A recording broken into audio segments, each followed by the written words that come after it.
Welcome to Not Milk Never Milk. Subscribe if you're lactose intolerant. You open Deliveroo and sign in so the app saves your address and payment.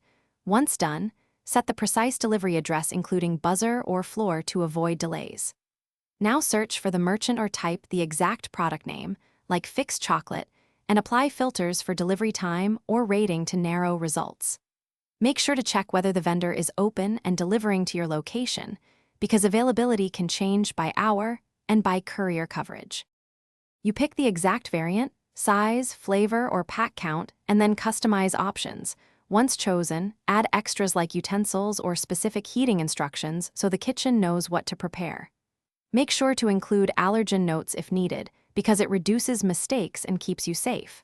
Check the itemized total including taxes and delivery fee. If a promo code exists, apply it now to save money. Finally, confirm the estimated delivery time so you can be ready to receive it. You proceed to checkout, choose your payment method, and review the final total before placing the order. Double-check address and contact number. Once placed, use live tracking to monitor the rider and ETA. If directions look off, message or call the rider promptly to correct them. If the chocolate is wrong, missing, or late, open the order in the app and request a refund or replacement, and if needed, raise a support ticket. This documents the problem and speeds resolution. Thanks for watching. If this was helpful, leave a like and consider subscribing. See you next time.